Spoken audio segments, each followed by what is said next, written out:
Perkenalkan, nama saya Dewi Oktaviani, NPM 019, kelas Gizi 2A. Saya akan menjelaskan pengertian etnomedicine. Etnomedicine yaitu cabang antropologi medis yang membahas tentang pengobatan menurut suatu kelompok tertentu.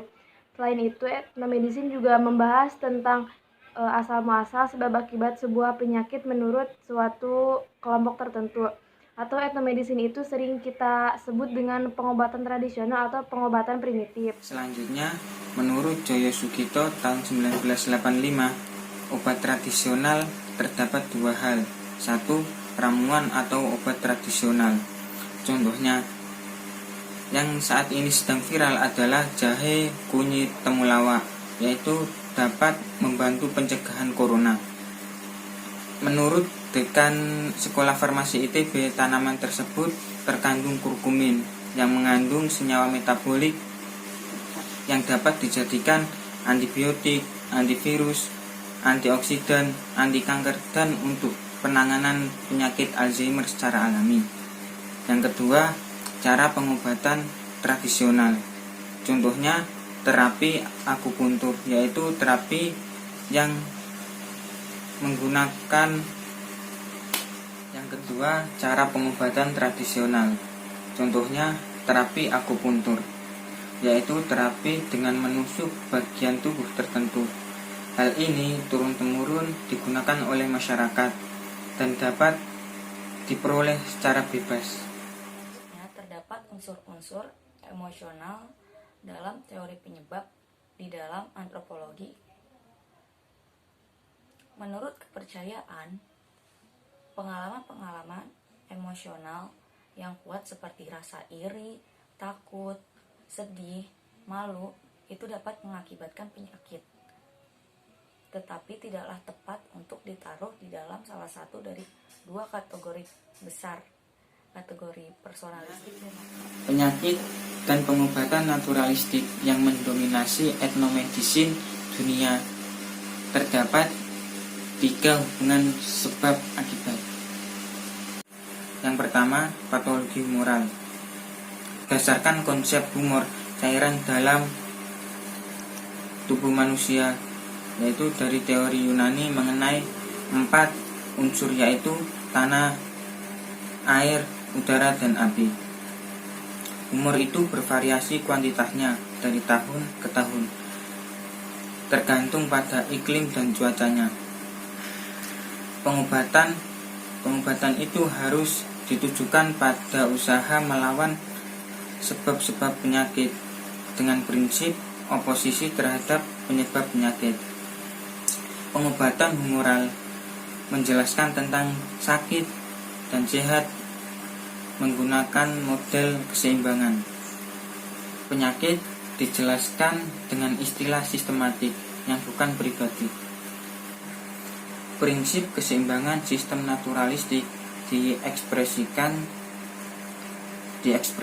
dalam berbagai cara, seperti tulisan-tulisan masa kini tentang peranan utama panas dan dingin terhadap kesehatan.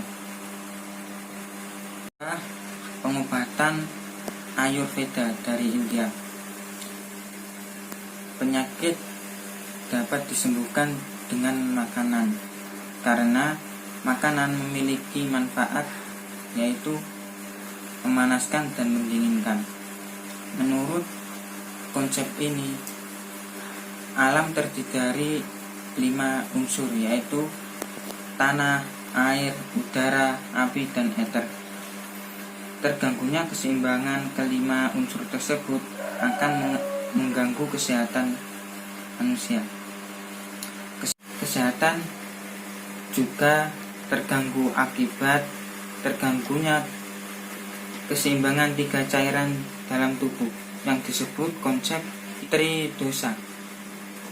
Hubungan pengobatan Ayurveda dan patologi humoral, yaitu teori Ayurveda terdiri dari unsur yang sama dengan teori orang Yunani atau patologi humoral, yaitu 4 unsur yang sama dan ditambah 1 unsur ether.